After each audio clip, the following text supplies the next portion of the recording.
Hello there, friends. This is Spencer Michaud, and today we're going to be talking about the full moon in the third decan of Gemini. I hope that you're having a wonderful afternoon and that everything's going well your way. We're going to be kind of breaking down all of the interesting little factoids around the full moon. Of course, we've got the sun in Sagittarius, and it's going to be opposing the Gemini moon. We've got Jupiter co-present with the moon. We've got Mercury retrograde and Mercury stationing direct at the full moon. So all sorts of interesting things to be able to go through. So I hope that you will hang in with us for a little bit and leave me a comment here in the chat if you're joining us live, so that we know that you're here, and tell us where you're stopping in from. It's always nice to see where my beautiful friends are joining me from around the world. I want to just say hello to Rachel Fletcher. What's up, Rachel? Nice to see you joining us from Roanoke, Virginia. I hope that you're doing well, my friend, and that everything is going well your way.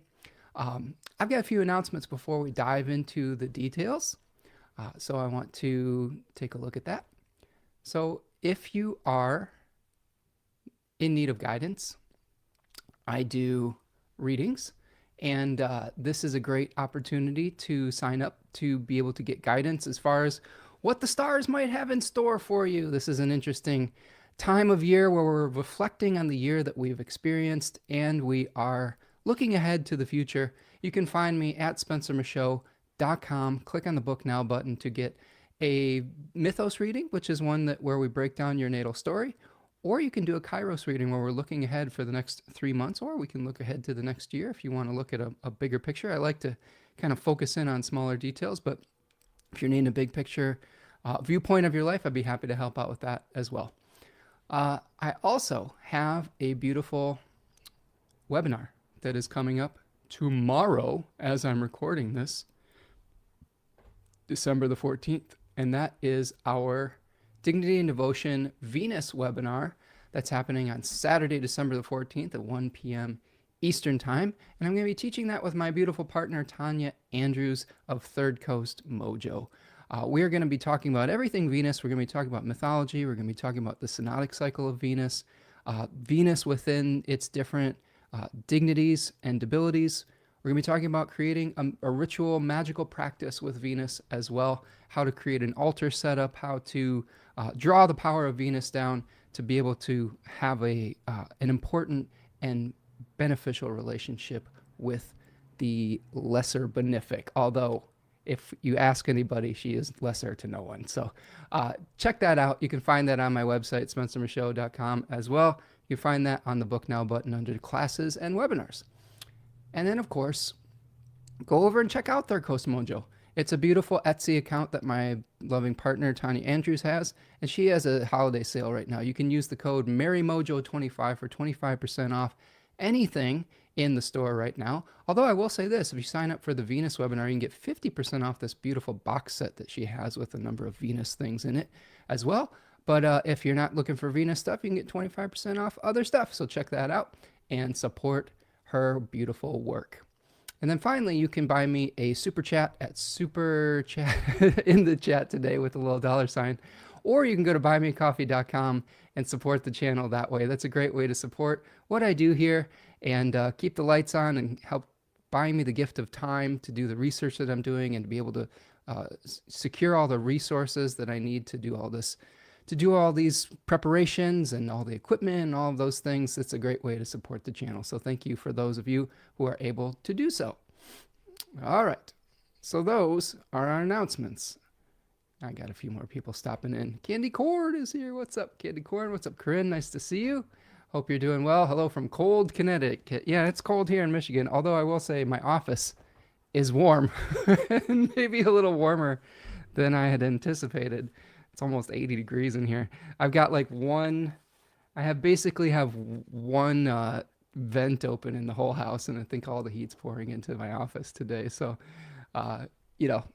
but I hope that you're staying toasty warm over there. I've got my layers on today, got my wool socks on, and I was able to get outside a little bit yesterday, and it felt good. It felt refreshing.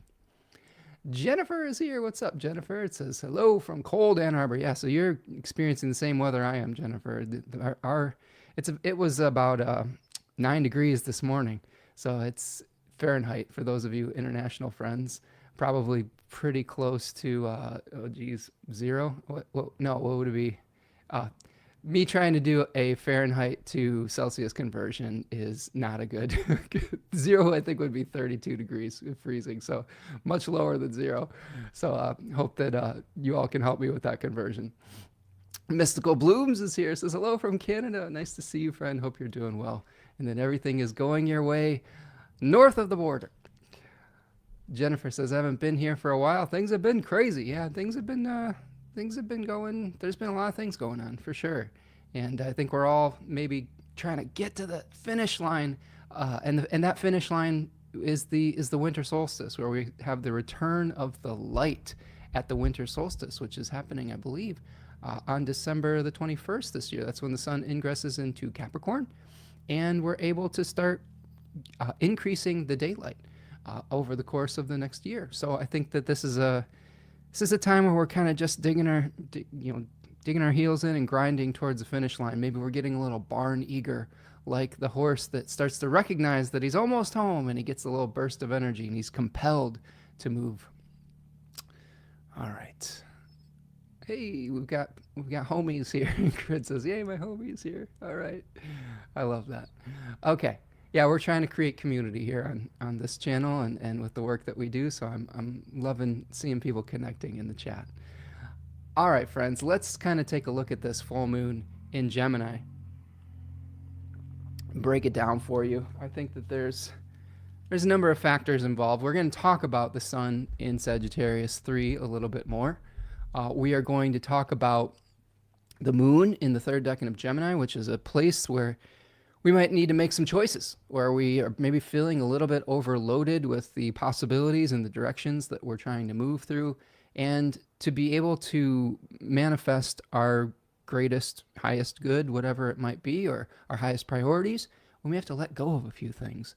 And that might be difficult with Jupiter in Gemini right now, expanding possibilities and helping us review all the possibilities that we have. We're also dealing with Mercury in its exile, stationing direct on this full moon, and it could feel like we're kind of, stuck a little bit, where we're kind of stuck in the mud, stuck in the snow, wherever you're at, and we're just trying to gain some traction to move forward again after some interesting reviews. Okay, so I'm going to bring this chart up so that you can see what I'm talking about. And, oops, I don't want to do that. I blocked it. I don't want to do that. Let's share our screen. Let's do that. There we go. All right, so here we have our chart for the full moon. And you can see the full moon is going to be happening on December the 15th of 2024, Sunday in my area, for about 4:01 a.m. Eastern Standard Time in the Midwest of the United States. Make the appropriate adjustment for your time zone. And we're going to kind of break this down here today. Let's see. So we've got the full moon in Gemini 3, 23 degrees of Gemini, 12:15 as we were talking about, which is Sunday. We're going to start with what a full moon is. And it's pretty simple. It's not a too terribly complicated idea. We've got the sun opposing the moon. So we've got the sun and moon in opposition. And because of that arrangement with one another, the moon is going to be full of light. So the moon has collected light over this lunar cycle. And we started this lunation cycle, I believe our new moon was at about 9 degrees of Sagittarius, where we were moving forward or feeling like we wanted to move forward with haste. We are seeing Mercury retrograde back to similar degrees of where the new moon was. So now we may have been moving towards our chosen goal, maybe slowly, maybe too quickly, who knows. And now we're getting to the point where we're full. We're full of light. We're full of obligations. We're full of thoughts. We're full of options. And eventually, some of those have to go by the wayside. We do have Mercury retrograde co-present with the sun, and Jupiter retrograde co-present with the moon. So this is interesting that we have both of these planets opposing one another, but both retrograde, with one of them starting to move forward. So again, this feels like it's almost like a a full moon where we're not really seeing movement, but we're gearing up to start moving again, which I think might be nice. We do have a square in this new moon to Neptune. I'm sorry, full moon, excuse me, to Neptune, where we might be feeling a little bit drained. We might be discussing our most deeply held beliefs and what we are willing to sacrifice for those beliefs. This has been something that's been in the news quite a bit lately. People that are trying to sacrifice for their belief systems, sometimes through violence, sometimes through protesting, sometimes through raising awareness. All of those things can be based on our deeply held beliefs and how we want to see that manifesting within our social constructs. So this might be something where we're feeling a little bit of confusion as to what is real and what is not. This is often a theme that we experience with Neptune, is trying to differentiate reality from fiction. So that could add a little bit of a little bit of a film to this full moon. It's also squared Saturn by whole sign, even though both of these lights are going to be separating from that. So we are still kind of feeling the influence of being realistic about our dreams and our abilities. This is the thing that we've seen quite a bit, and we're going to feel this with some squares between Jupiter and Saturn moving forward. Is we have all these ideas, we have all these options, but we have a limited amount of time, we have a limited amount of skills, and Saturn is kind of telling us, hey, respect your limitations. Don't get too high on your horse or too full of yourself or whatever it might be. Don't try to run before you can walk. I mean, this is the decan that Saturn is in, related to the Sorcerer's Apprentice, where someone is trying to utilize their skill set maybe before they've gone through the prescribed time and learning capabilities, right? The prescribed program. And then all hell breaks loose because of that. So we have to be very careful about overestimating our abilities with Saturn in this decan. Other than that, we've still got a retrograde Mars. We're separating from the Mars-Venus opposition that we're seeing coming into this weekend. And we're going to be, again, we have the direct movement of Mercury. So let's break this down piece by piece. So we've got kind of the overview here. And what we're going to do is we're going to start with the Sun in Sagittarius 3. And what I'm going to do is I'm going to bring up my Decans of Sagittarius webinar slide that talks about Sagittarius 3. And I'm going to check in on the chat before we move forward. So we've got Jennifer's visiting family. Okay. And you've got Gemini rising. So this will be a full moon that's going to be important for you, being in your 1st and 7th house. So anytime we have a full moon in the angular houses, 1, 7, 4, and 10, we can feel that much more personally. It's been working on getting a loan and closing Monday morning just as Mercury goes direct. Okay, so like a contract, right? And trying to figure out all of the details around that potentially, and maybe something moving forward when Mercury stations direct. Let's see. Robin is here. What's up, Robin? Says hi, Spencer and crew. Robin here from Northern California. Look forward to hearing about the full moon today. I'm glad that you're with us here, Robin. Hope everything's going your way, and that you're having a great afternoon here. All right. So let's talk about Sagittarius 3 here. And sorry to hear, Jennifer, about your dad in the hospital, but I'm glad to hear that he's doing better. So well wishes towards you and your family. So Sagittarius 3, syncretized with the 10 of Wands, which is a card where we see a young person carrying a bundle of sticks, not necessarily being able to see where they're going, but kind of carrying a heavy burden, carrying the weight. And again, this is the decan that is associated with a spirit called a Nanke. And Ananke was the force that compelled the earth to spin on its axes. So during this period of time, we might be feeling like we're driven to get to some kind of ending, right? To be able to hit the target. Like Sagittarius is related with bows and arrows. And in the first decan, we see the speed of the arrow. In the second decan, the strength and the tension of the bow and the strength of the archer to be able to aim properly. And then here we're seeing us finally hitting the target, but the end process of hitting that target. And sometimes it really requires us to dig deep with our physical resources. Sometimes we're tired and we are maybe not as well rested as we would like to be, but we have something that has to get done and we need to move forward with that. And that is what we see in Sagittarius 3 is pushing our bodies to the limits to get something to the finish line. So sacrificing the body for a goal, hitting the target, carrying a heavy burden, exhaustion. All right, I know a lot of Sagittarius 3 people in my life. I have people who have the sun there. My partner has the sun there. Some clients that have Saturn in this decan. It's a Saturn-ruled decan.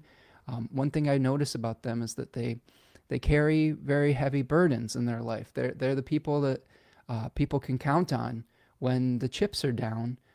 But sometimes what they will do is take on too many of other people's burdens to the point where they get just so exhausted that their body starts to break down. And then they have to work through accepting delegation, right? Which can be very difficult for a Sagittarius 3 type of person. Being able to delegate to other people and say, hey, I can't carry this burden is not something that they will readily admit or enjoy doing.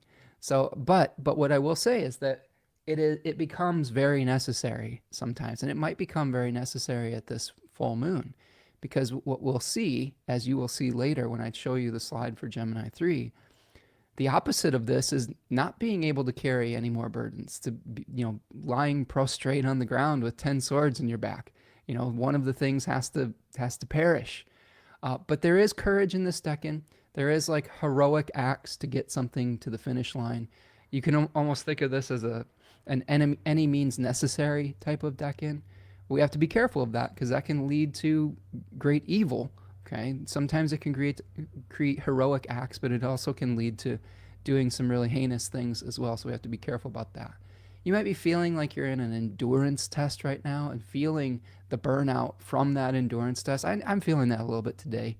If I'm stumbling at all over some of my words, it's been a long week and I'm just feeling the fatigue is starting to catch up with me. The Sagittarius 3 fatigue, and I think it's normal to feel that. One of the things I often recognize about this time of year, especially in Western civilization, is that if we were living in alignment with the natural forces, we would be resting a lot more right now. We would be sleeping a lot more because it would be getting darker earlier. It's cold in the northern hemisphere, so many of us are going to be, staying inside because it's cold.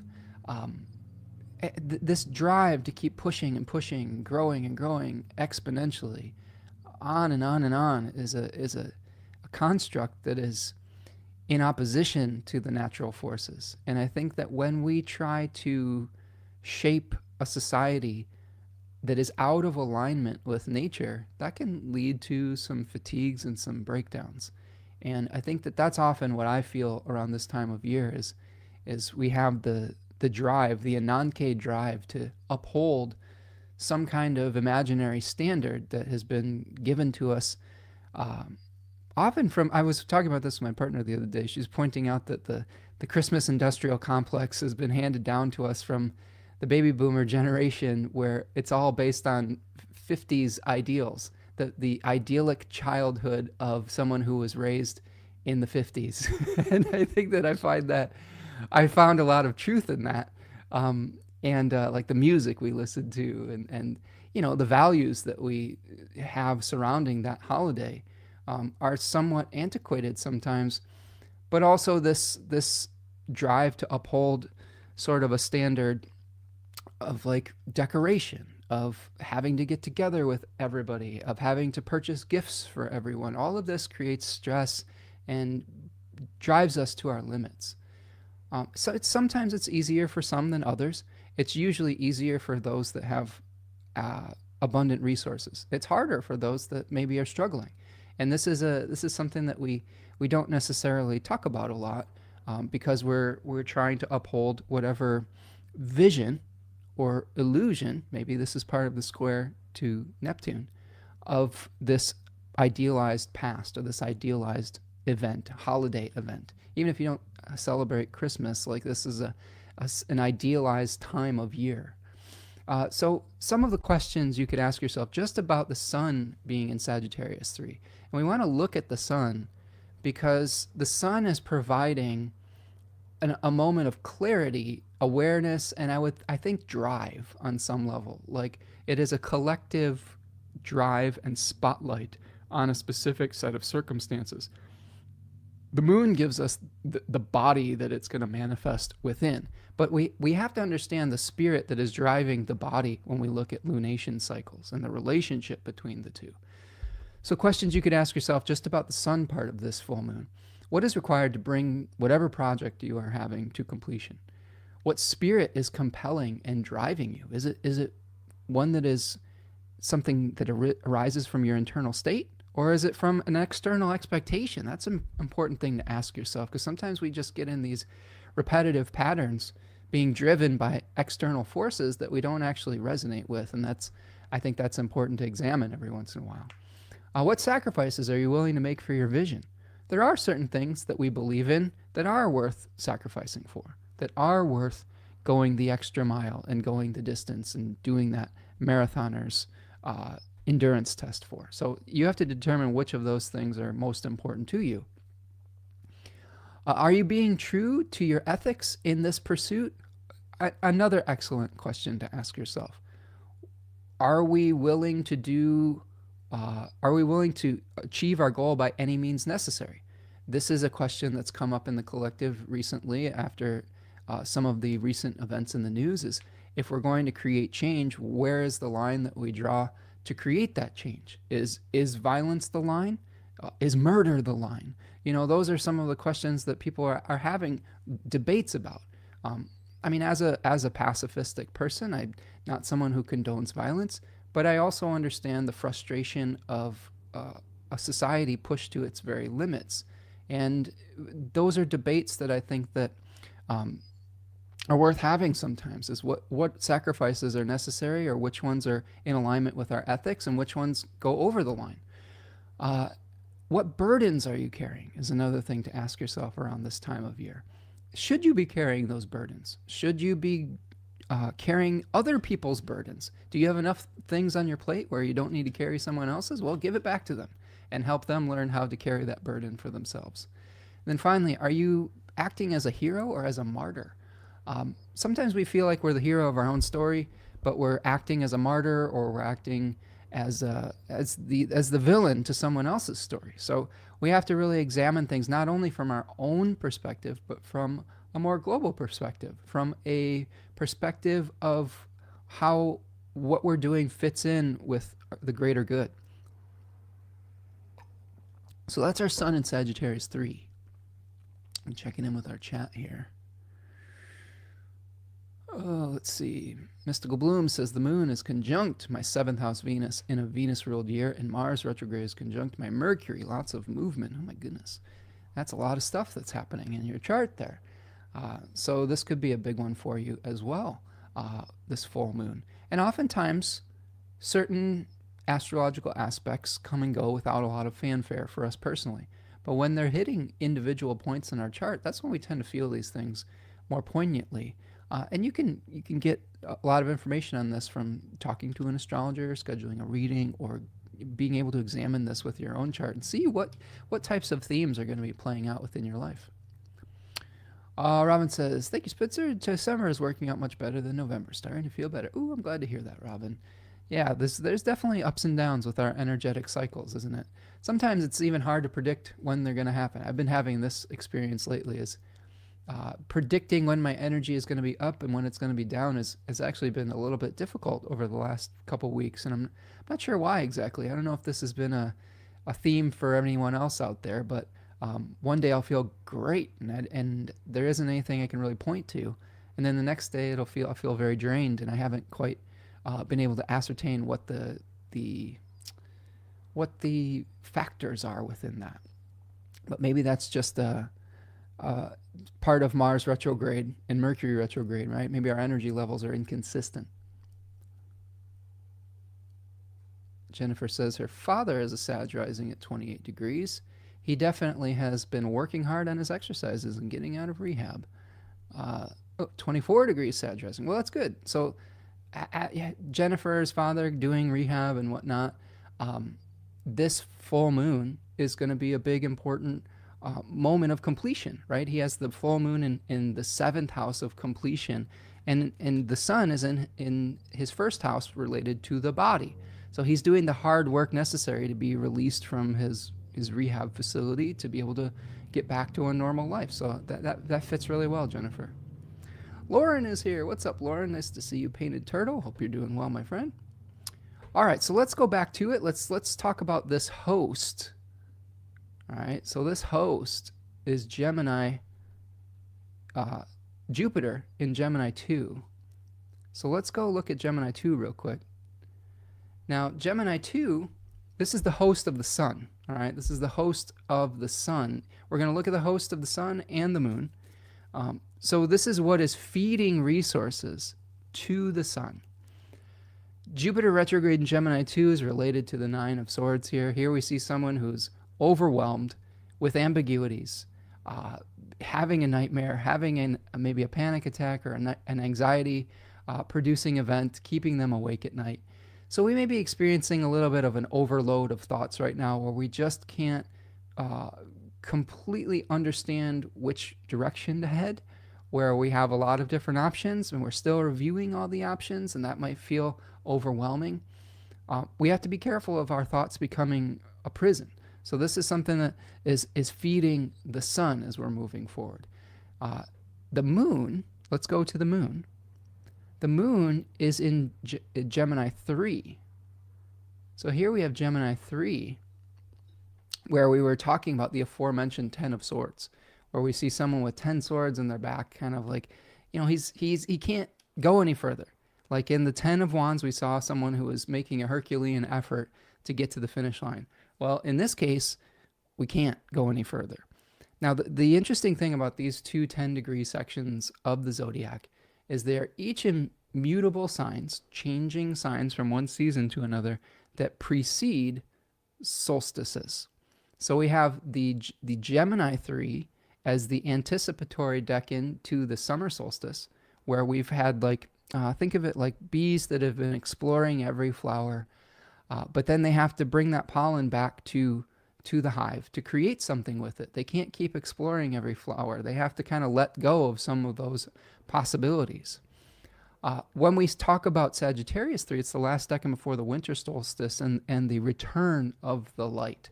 So we're kind of trying to get to that end point so that we can start ascending again. It's the darkest days. Oftentimes I'll hear people associate Sagittarius with optimism, humor, etc., which is not untrue, but I will say that there can be a world weariness in both of these decans, but in Sagittarius 3 in particular, where we feel the weight of the world. So one of the things we'll have to balance out at this full moon, or we will have to hold the ambiguity of these two competing impetuses, is which projects, which dreams, which goals are worth pushing our bodies to the limit for, and which things just simply aren't. Which ones are just like, you know what, for me to do my chosen goal that is most important, my highest priority, which of these other things am I going to have to let go of, right? So that is always a really interesting discussion to have. This is the darkness before the dawn, Gemini 3, right? This is the death of one choice, sacrificing imagined pathways, being able to see the collapse of possibilities into a single reality. This is related to the story of Castor and Pollux, the two twins, the Discori in Greek mythology, where one was mortal and one was immortal, and the mortal twin died, and the other immortal twin had to sacrifice some of his time on Olympus and trade off in Hades so that the other twin could live once again, right? So this is a sacrifice, but a sacrifice that returns us to unity. So I want you to keep that in mind, that this is not something where we should necessarily mourn this sacrifice, but understand that it's necessary to bring us back to our highest goal, priority, etc. It encourages us to drop some of the spinning plates. If you don't want to drop the most important plate, you got to let the other ones go. And it is about releasing indecision. We've probably had a lot of choices that we've made in the last few weeks, and maybe we're keeping some of those possibilities open and failing to make a choice. I know that this has been something I've been going through with. I recently purchased some clothes at Black Friday, which is not, I think, an uncommon thing to do. And there's some of them that I don't like and that I need to get rid of, and that there's some that I have to decide to keep. This is just a very mundane example of choices that you have to make that have an expiration date on them. So questions you could ask yourself related to the moon in Gemini 3. Which twin / option needs to die so that the other can live? Are you allowing for ambiguity or making ultimatums? This is important too. This decan tends to see things in very black and white terms. Think about high contrast photographs. There is a spirit in Gemini 3 called Praxidike, which is related to the way that Ostankopik describes this decan in 36 faces. When he calls it the executioner's sword, Praxidike is a form of justice, an exactor of justice.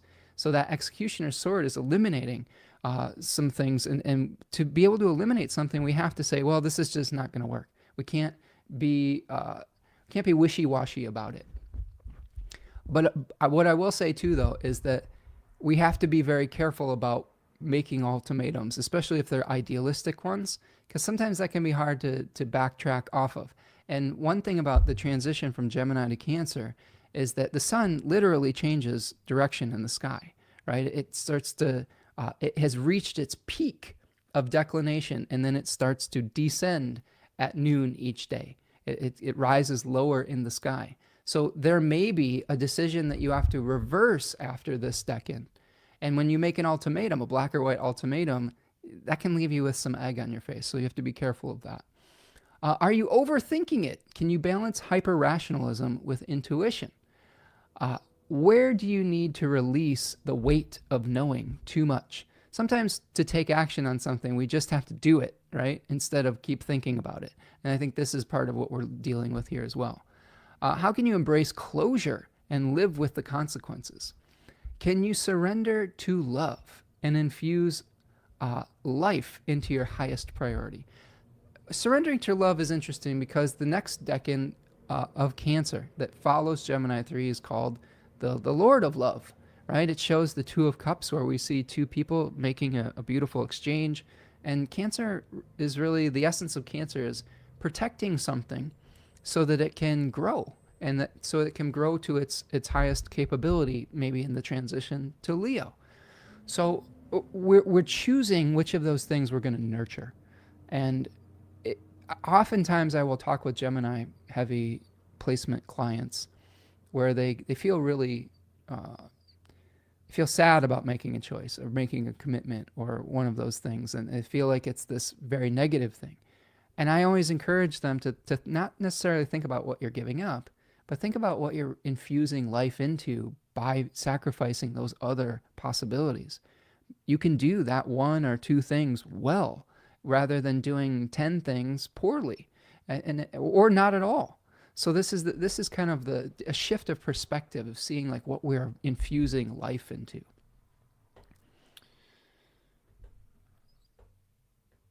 All right. So a couple other details around this. Let's go back to our chart so you can see what I'm seeing. The moon's going to be out of bounds.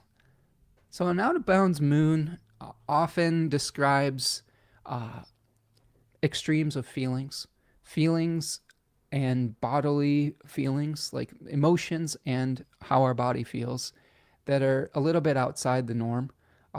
The out of bounds planets are ones that are outside the normal declination of the sun in relationship to the ecliptic.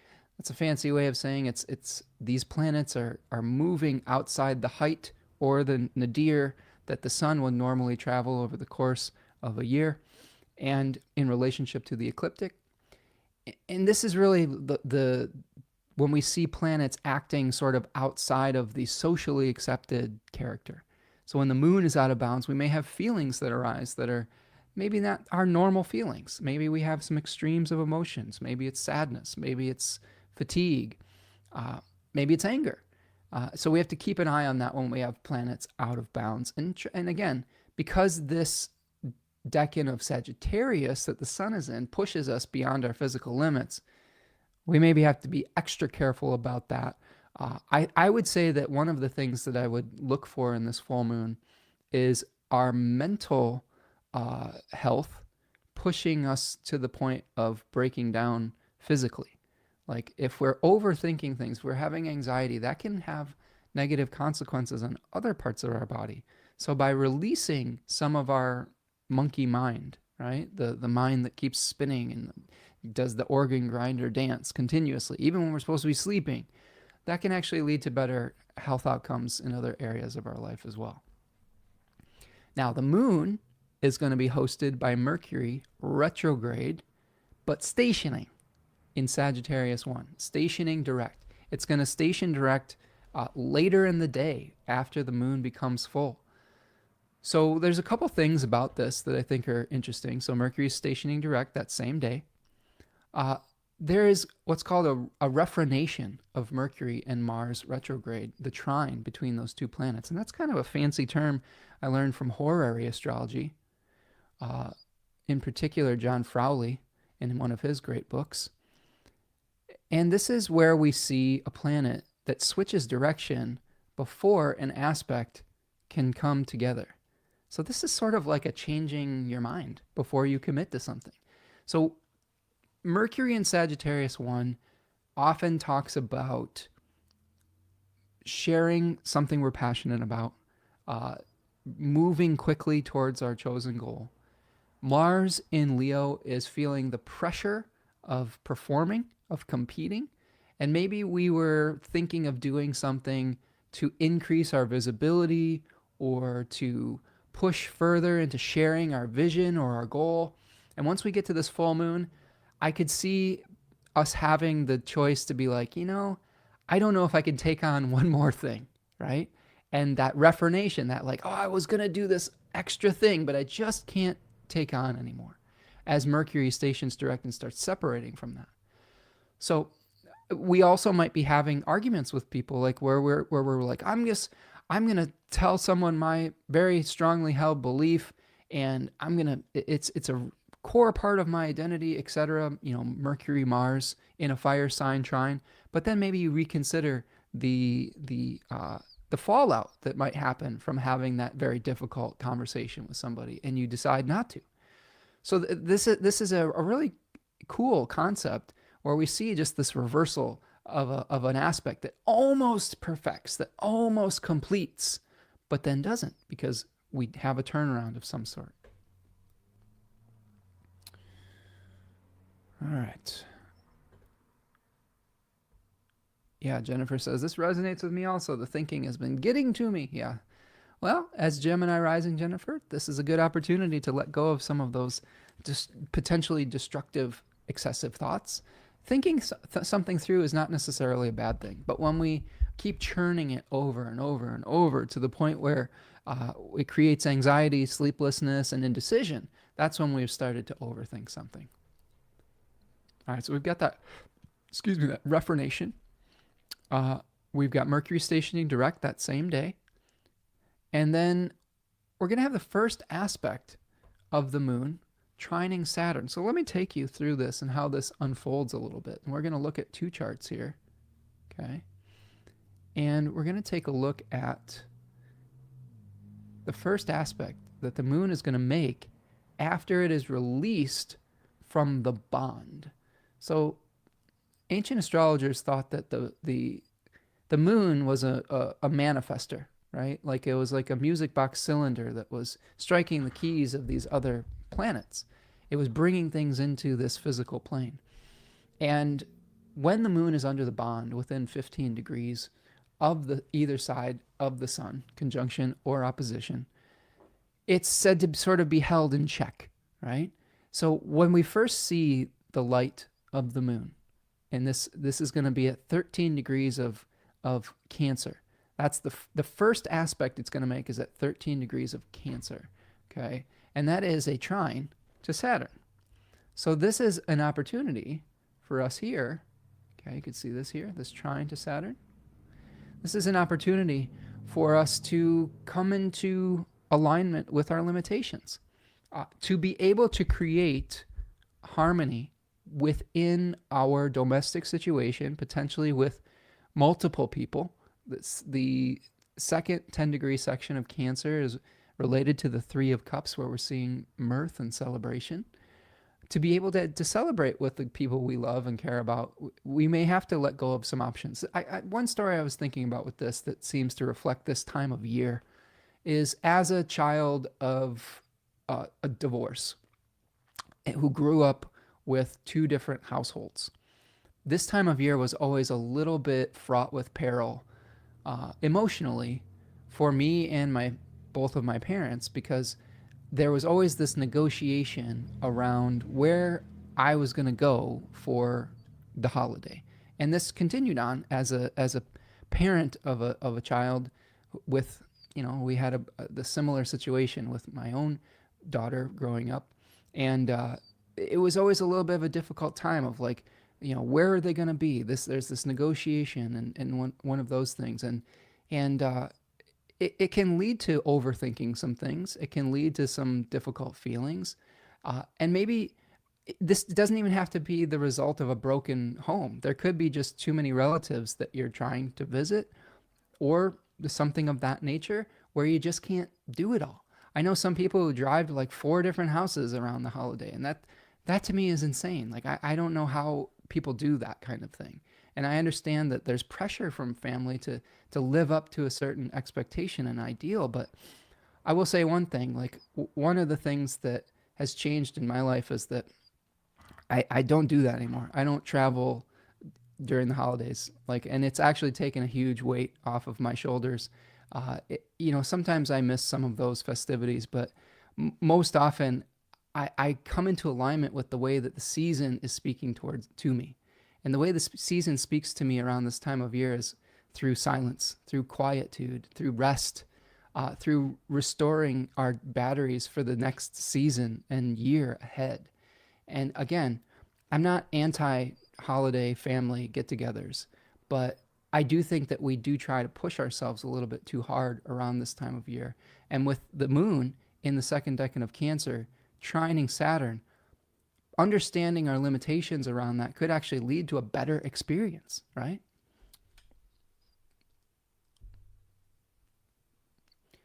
Lauren says that Jupiter in Gemini, though, over the overthinking lately. Yes, it is me too. When the moon was in Aquarius, my research was a little overboard.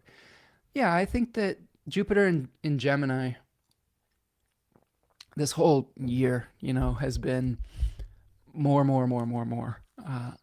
I've been feeling this, being able to research different classes at one time, and I've experienced this doing research on Middle Earth and Tolkien with our book club that Lauren is a part of.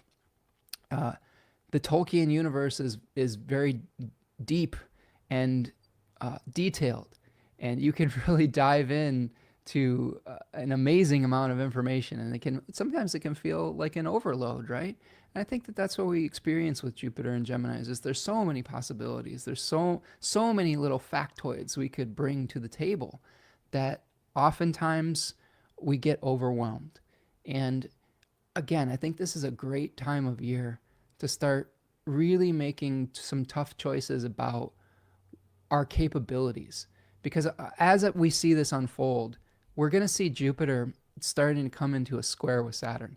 This awareness of limitations is going to be starting to be felt much more poignantly starting around the 23rd. And I will walk you through that as well.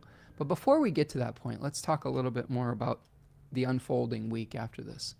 So after the first aspect the moon makes, the trine to Saturn, the awareness of our limitations, maybe doing a little bit less to create a better experience, we have the sun squaring Neptune on the 18th. Okay, so here is the sun-Neptune square. Here is the sun and Neptune at 27 degrees of Sagittarius and 27 degrees of Pisces. Whenever I see squares between the third 10-degree section of Sagittarius and the third 10-degree section of Pisces, this is often a conflict between taking action on our beliefs and sacrificing something for the dream itself. Like the conflict is really the inner movement versus the outer movement, right? Sagittarius tends to want to do things and take action on things externally, oftentimes based on their belief system. The Pisces archetype is more about crafting an inner world, an inner dream. And sometimes those things can come in conflict with one another.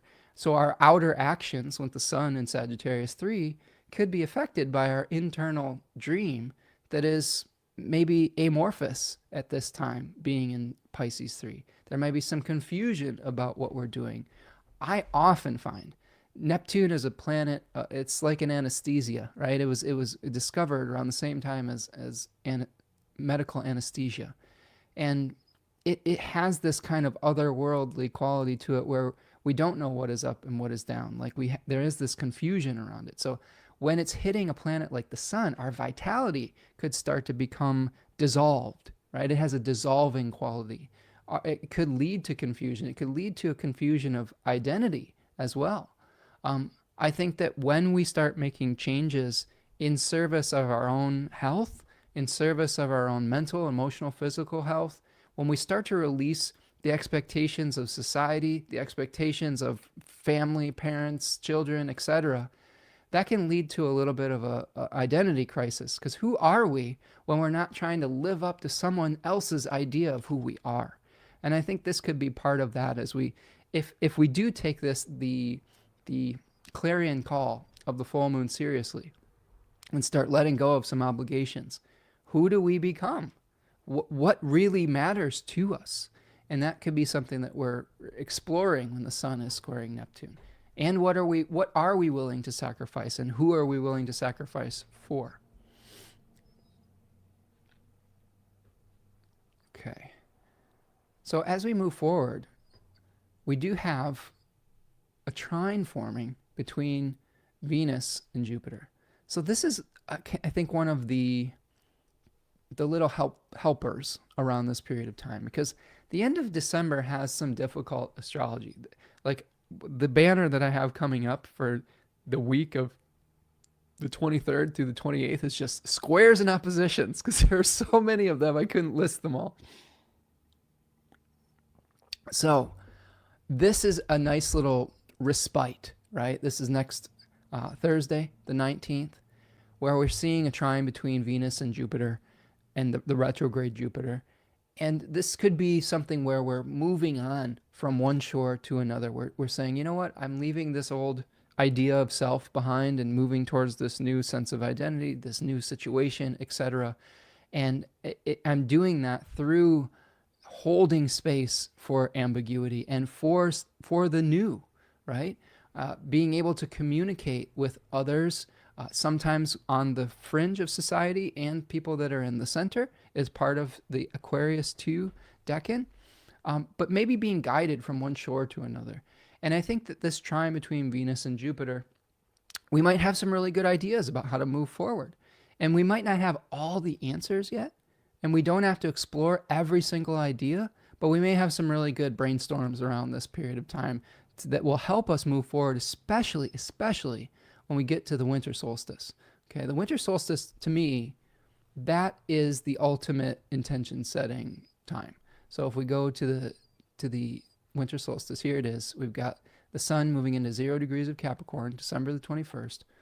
I love utilizing this time to do the New Year's resolution, the new solar year resolutions, rather than waiting to January 1st. That's just an arbitrary calendar date, in my opinion. This is more in alignment with the cycles of nature. So one of the things that I think is important to do when we move into Capricorn period of time, this decan's related to the Two of Pentacles, where we see someone juggling literally the path of the sun, the lemnisket. Okay, if you see this in my little video here, that is the lemnisket, which is a figure 8 pattern that the sun makes over the course of an entire year.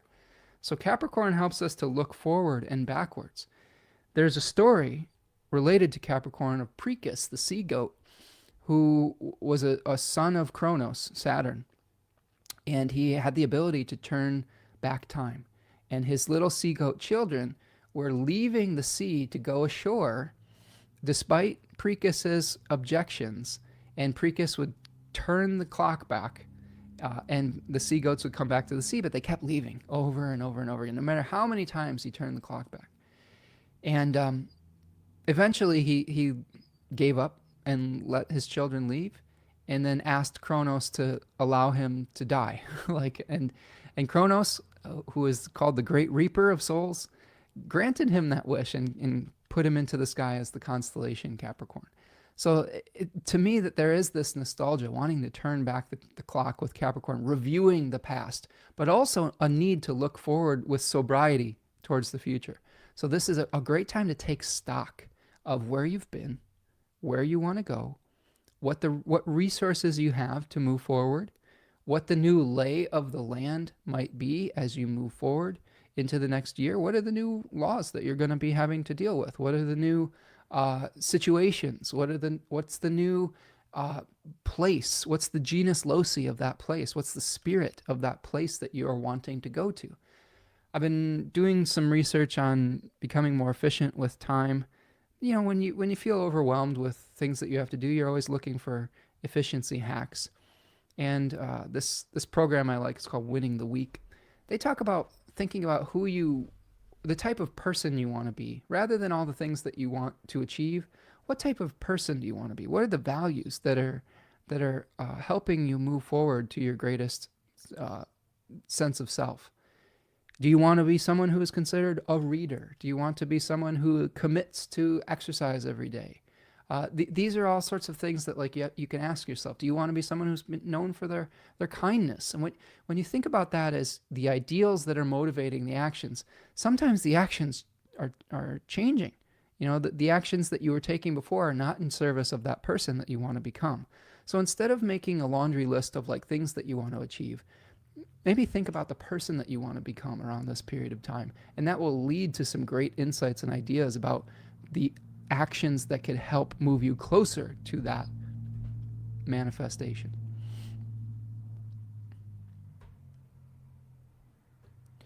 Jennifer says, this resonates with how I'm approaching retirement. Who will I be now? Trying things out now. Yeah, exactly. You're on the threshold of the end of one situation and the beginning of another one. It's a great time to take stock, right? You are in maybe the return of the light in your life, right? Where you're getting to the finish line of one phase of your life, and then you're going to be starting a whole new beginning in a new phase. So I've watched my father go through this recently, Jennifer, where he recently retired in the last couple years, and it took him a little while to get his footing as far as his new daily reality. But he's starting to do that. He's starting to find things that maybe he had forgotten about while he was grinding away in the mill of capitalism, which many of us have to do living in America or in a Western civilization. And he's starting to get in touch with the things that just bring him joy when he doesn't have to be thinking about the ins and outs of corporate America. My dad he worked for an aerospace company that he did logistics for airplane repair. So he just had to be talking to people about how to get planes off the ground and things like that. And now he loves taking photographs of birds. So he still is working with flight. He has a stellium in Aquarius. He's a Pisces sun, but he has an Aquarius stellium. So I just thought that was really fascinating to see how his focus has shifted from one type of bird to another, right? The giant mechanical birds to the ones more in alignment with nature. Painted Turtle says, that's a beautiful insight, Spencer. Oh, thank you, friend. There's the Capricorn archetype is it's a fascinating one to me. And it's one that holds special interest as the opposite to my natal sun and Mercury. Sometimes opposite energies can be balancing ones. So being able to take stock and look ahead and be sober about our reality can be a nice balm to those of us who have like maybe heavy Cancer placements. Laura is here. What's up, Laura? Yay, Capricorns. Yeah, happy Capricorn to you, friend, and hope that you're doing well out there. Jennifer says, yes, definitely. At work, we are learning a new computer system, and I can leave that behind. Yes, amen to that, friend. It's just not your problem anymore. You get to do things that are maybe just more in alignment with what you want to do, and that's probably, I hope that'll feel good for you. Okay, a couple more things here. So when we get to the Capricorn ingress, the winter solstice, it's going to coincide with a last quarter moon. So you can see the moon here at about 1 degree of Libra, squaring the Capricorn sun. So we have a disseminating / last quarter moon at the winter solstice. And that to me is kind of interesting because it may feel like the beginning of an ending, right? And of course, this is also coinciding with the end of a political administration in America and the prospect of another one. So this is something we're experiencing as a collective, at least in my country. But we may be feeling this as a global community where we're kind of starting to feel, we are starting to decide what types of values we're going to maintain moving forward and which ones need to shift. So I think that the first decan of Libra speaks towards recognition of social inequalities. So there may be a lot of questions around what is fair and what isn't for you personally and in the collective. So we might see something going on with that. The moon's going to be kind of pretty close to the south node too. So there may need to be an ending or a release of either a relationship or some kind of partnership that we've been working through, or maybe even a release of what I would call righteous indignation. The first decan of Libra has a spirit in it called the Urines. And the Urines were these monsters that people in ancient Greek civilization prayed to when someone had gotten away with a crime. So we may be seeing some injustices in our systems, but we may have to release some of that anger around that to actually move forward, to find workable solutions. Okay. Hey, Cosmic Girl 101 is here. It says, morning from Australia. Trust you're all well. Hey, Spencer. Nice to see you, friend. Hope you're doing well. Jennifer's going to have the last quarter moon opposite her moon. Okay. So that's our last quarter moon on the 22nd of December. And then we start this gauntlet, friends. This last quarter moon is probably going to trigger a reversal of some sort of our belief system, potentially, where we're having an existential crisis about what is fair and what isn't, especially materially. Then we get into this squares and oppositions period I was alluding to. So the squares and oppositions that we're talking about here, I'll list them for you because they are many. We have Jupiter retrograding, squaring Saturn at 14 degrees of Gemini and Pisces on the 24th. We have Mercury opposing Jupiter retrograde on the 26th of December. We have Mercury squaring Saturn on the 27th of December, and then Venus will square Uranus on the 28th. This is all before we get to the new moon in Capricorn. So this is a lot of squares, opposition. So here we have Jupiter coming into the square with Saturn, giving us more information about where the limits of our skills and of our hopes and dreams are. Okay. And then we have Mercury coming into opposition with Jupiter as we move forward here. We want to move forward towards our chosen goal. We're trying to unify body and spirit to get forward, move forward to the goal, but our attention might be split into a lot of different directions. And then we have the Mercury square with Saturn, okay? 14 degrees here the next day.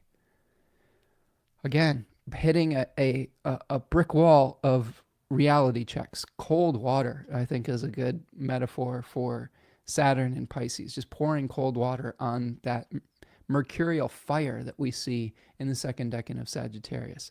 So just be very careful about being overly enthusiastic about something, splitting your attention in too many different directions during this period of time, because Saturn might give you a little bit of a wake-up call and a reality check about what is or is not possible based on where you're at in this moment. And then this Uranus square here, this Venus-Uranus square, kind of interesting too, happening around the 28th or so. You can see that here, perfecting, maybe the day before actually. Yeah, that December 27th date is going to be kind of charged up, right? With the T-square between Mercury, Jupiter, and Saturn. And then also this square between, I wish it was a trine, but it's not. Like, that's my wishful thinking. Yeah, the Venus-Uranus square. Venus is in the 10-degree section of Aquarius related to revisiting the past temporarily to learn something, but then ultimately to release it. That was associated with Osiris, where Osiris was pieced back together by his wife Isis after he had been split into many different pieces by his brother Set, or his stepbrother or brother-in-law, whatever you want to call it. And it wasn't a permanent reconstruction, though. It was one where Isis was able to reclaim his body temporarily to be able to copulate and to produce the heir Horus, the new king. And then Osiris became the lord of the underworld in the Egyptian myth. So we may have to revisit something. We may be feeling frustrated enough with our situations at this point. Maybe the frustration is coming to us from the Mercury, Saturn, Jupiter square, T-square. We may be feeling that enough of that frustration that we just have a break moment, right? Where we have this kind of maybe unexpected break or breakdown where we're saying, I've had enough. I'm tired of doing this. It's a quitting aspect, right? This is the unexpected quitting, like the Venus Uranus square with Aquarius 3 to Taurus 3. This is where you don't want to fight anymore. You're just like, I'm tired of fighting. I'm tired of all of this. I'm going to stop, right? I would also point out that we're seeing at this point the Mars retrograde cycle starting to oppose Pluto by 3 degrees. That's when it starts to apply. So we may be really having some real difficult conversations about our visibility in society when society feels a little bit, it might feel a little threatening to be visible right now. So you have to navigate that gracefully.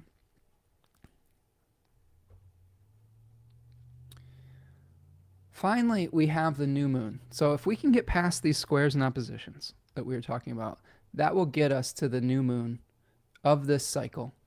Okay, so here is I'll move the new moon here. So there's December 30th, new moon, Capricorn 1, 9 degrees of Capricorn. And I'll do another live stream to break this down in depth. But the main themes that we're seeing here is we have the new moon in the first 10-degree section of Capricorn. So this is where we really are putting our money where our mouth is on some level, and really starting to craft the new reality that maybe is more in alignment with what we are truly capable of, rather than trying to overshoot the mark or keep every possibility open. We'll have a direct Mercury by this time. We're going to have this new moon hosted by Saturn, and it's going to be sextile that Saturn. We'll have the separation of Venus and Uranus. We'll start to see Jupiter starting to separate from the square to Saturn, although it will hit it another time, I believe sometime in February or March. So we'll have a little bit of a reprieve from that energy. We'll have the separation of Mercury and Saturn. So I have a feeling that if we can get to December 30th, we'll start to feel some of the relief from some of the pressure that is built up. So again, full moon, overloaded with ideas, possibilities, a need to release some of those possibilities to healthily move towards our chosen goal.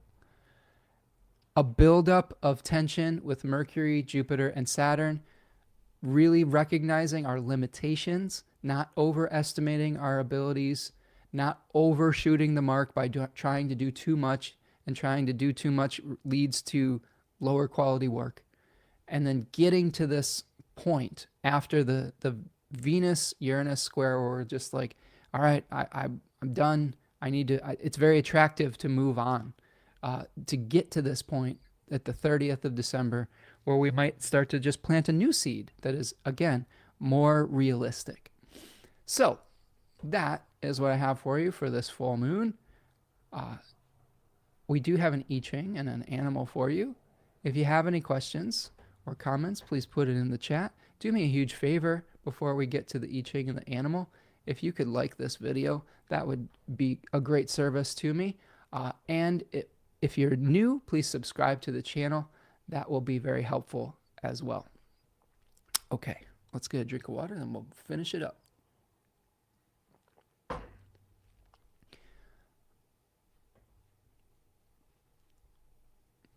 All right, the I-Ching that I have for you for this full moon in Gemini is decrease.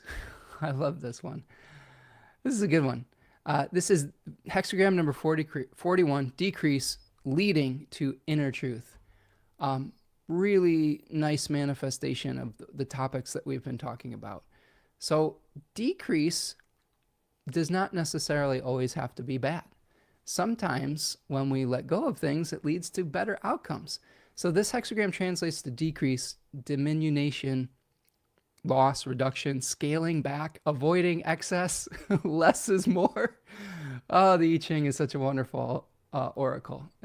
So Jack Balkin, in his great translation of the I-Ching, The Laws of Change, says, the Book of Changes argues that increase relies on decrease. Every increase either involves a decrease somewhere else or eventually produces decrease. Conversely, decrease relies on increase. Every decrease either involves a corresponding increase or eventually leads to an increase. Okay, so this sounds like almost like a Dr. Seuss type of thing. But this is really interesting to me. Like, again, we are under the illusion in Western civilization that we need to have exponential growth at all times.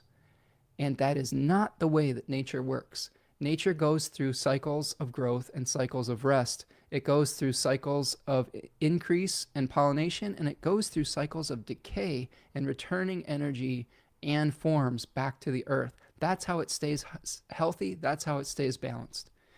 If you keep trying to promote growth when we need to rest and when there's a need for decay and release, you will create a failure of the entire system. And I think this is what this I-Ching is talking about. If we keep trying to increase and increase and increase, the whole thing's going to break down. So he goes on to say, decrease is not necessarily a bad thing. Increase and decrease are basic features of life. They are part of a natural cycle and succeed each other inevitably. Everything that expands too far will eventually contract. Everything that is made great will eventually be made small. A wise person tries to understand the nature of time in order to discern when decrease is appropriate. When things have proceeded too far, or when practices have become excessive, it is time for decrease. When aspects of your life have become too confusing or too complicated, it is time to step back and simplify. Decrease means understanding that you must give up some things in order to get other things. Sounds a lot like giving up some of your immortality and time on Olympus so that your sibling can survive. In the long run, your happiness and success depend on learning to recognize what you must surrender, as well as what you wish to obtain. The task before you now is to put your priorities in order. What is most important to you? What must be given up? Face facts. Saturn, right? There is no shame in decrease if it is appropriate to the time. And it is appropriate to the time if it helps you clarify your values, achieve your goals, or get you through a difficult period in your life. There's one changing line with this. It says, in the fifth place, someone increases him. Like 10 pairs of tortoise shells, it cannot be opposed. Supreme good fortune. So this is actually one of the more positive lines in this. It says tortoise shells were a form of money and also a method of divination. The text suggests that you are marked by fate for good fortune and that nothing stands in the way of this. A basic theme of the Book of Changes is that our inner life and our experiences in the world are linked. Inner cultivation leads to happiness and achievement. It encourages us to take a positive attitude towards life, and positive things will happen to you. Work to improve yourself and the situation will improve. Luck is the residue of design. The work that you have done in the past to secure success will pay off in the future, even if it does so in unexpected ways. Self-cultivation and refinement of your abilities will lead you naturally into a beneficial situation. You need to fear nothing because luck is ordained by your previous actions. Efforts at self-improvement now will pay enormous dividends in the future. Good fortune. That's a pretty positive, changing line.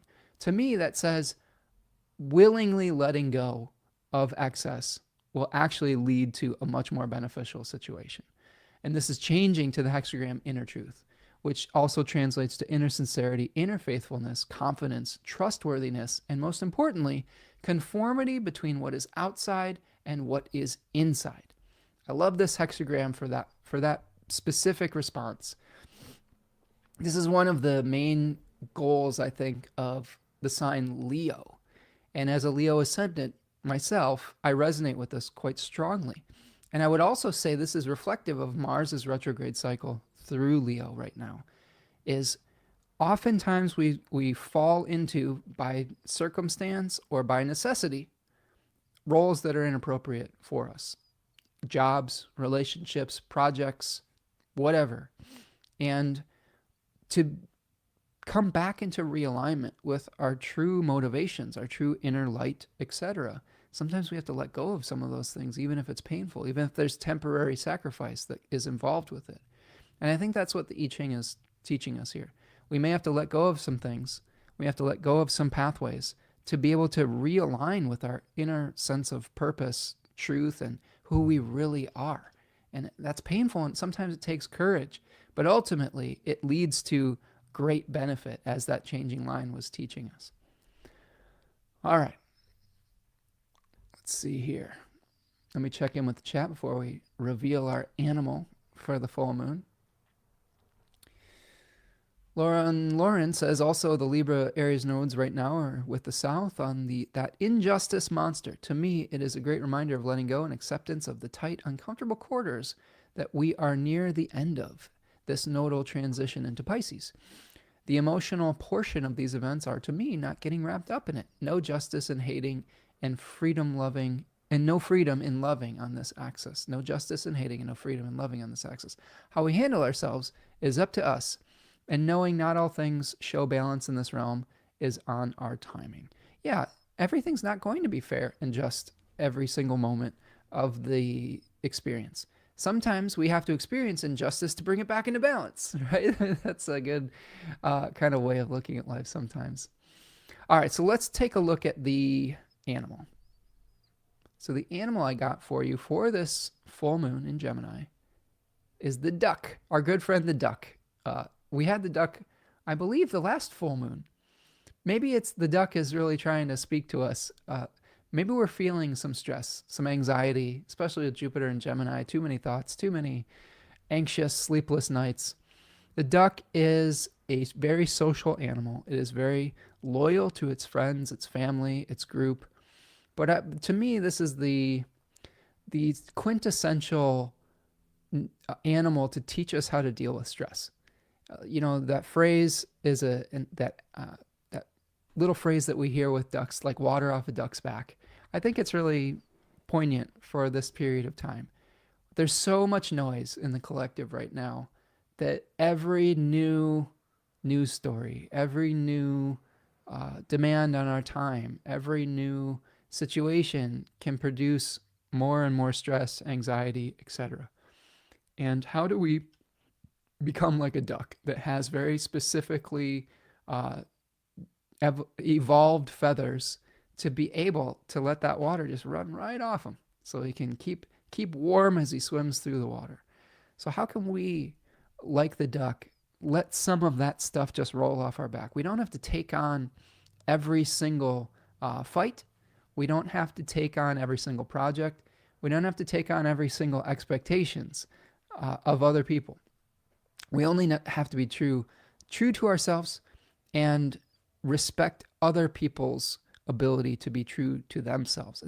I want to very much I am very much a proponent of like being true to your own vision and your own desires and inner light. But I want to preface and balance that out with saying, if your specific desires and light infringe upon and hurt other people, then that's not what we're talking about. How can your light fit within the light of a functional society where you are taking other people's needs into account, but not having to be something other than you are to accommodate them? It's a difficult line, right? It's not the easiest thing in the world to do. But if we think about things in terms of balance, many of us, myself included, have had time periods of being either very self-absorbed or self-centered, or very people-pleasery and sacrificed my own light or sense of self for someone else's expectations. We can swing wildly in one life from one to another.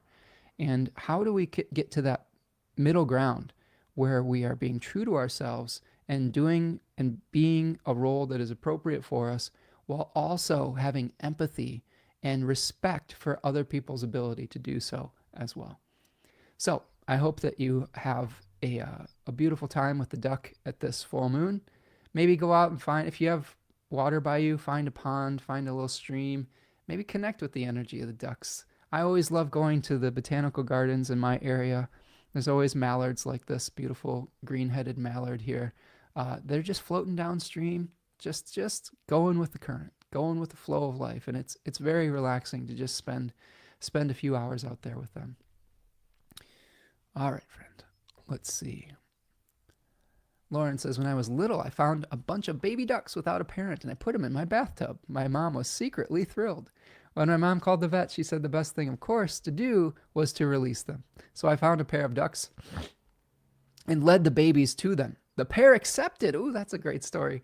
Every year after, the whole duck family would fly back to the creek by my home and say hi. Ducks are very loyal and forget nothing. Ooh, I love that. I love that story. That's a great story. Yeah, Rachel says, I love the duck archetype. Yeah, it's a beautiful, beautiful creature. I had somewhat of a similar story, Lauren, but it was a little bit harsher reality with it. There was a family of wood ducks that had laid eggs in my neighborhood, which is a very urban neighborhood, not really near a pond or a stream at all. And they had gotten separated from their mother, and one of the neighborhood cats had started hunting them, and we were kind of rushing around to pick them all up before the cat like ate half of them. So we tried to get I'm sorry, this is probably not helpful at the end of this. We tried to get them back with the mother, and I think some of them may have, but there were some casualties of cat in that one, but that's nature. I like your story better, so we'll utilize that as the avatar story for the day. So all right, friends, I think that's my signal to kind of wrap it up for the day. Sorry to bum you out with my duck story. Lauren's duck story is much more inspiring. But again, I think what we can learn from that is that ducks are very loyal. Be able to manage your stress if you get into situations where you're getting a little overwhelmed. There's probably going to be some challenging times at the end of the month, but we'll get through it. And if you can get through it to that December 30th date, things might start to alleviate, and then we'll deal with the next thing, right? Whatever the next thing is, right? Maybe it's the Mars-Pluto opposition at the beginning of January, but one thing at a time, one issue, one opposition, one square at a time, and we will try to navigate it with grace, like the duck would in the stream of life. All right, friends, that's what I've got for you. Go check me out over at spencermichaud.com. Again, tomorrow, December the 14th, my partner, Tanya Andrews, and I are doing a webinar together called Dignity and Devotion, Venus, where we're exploring the 7 traditional planets. This time we're focusing on Venus. We're going to look at the mythology. We're going to look at the synodic cycle. We're going to look at Venus in its dignity and its stability. We're going to talk about crafting a ritual, magical, and spiritual practice and devotional practice with the Aphrodite archetype and with the planet Venus. So I hope that you'll join me for that. You can find a sign up for that at spencermichaud.com on the Book Now button. I hope that you will join us, and I will see you hopefully soon. So have a great afternoon, friends, and I will see you the next time. Be kind to one another. Be kind to yourself, and we'll get through all this stuff together, okay? We'll talk to you soon. Peace.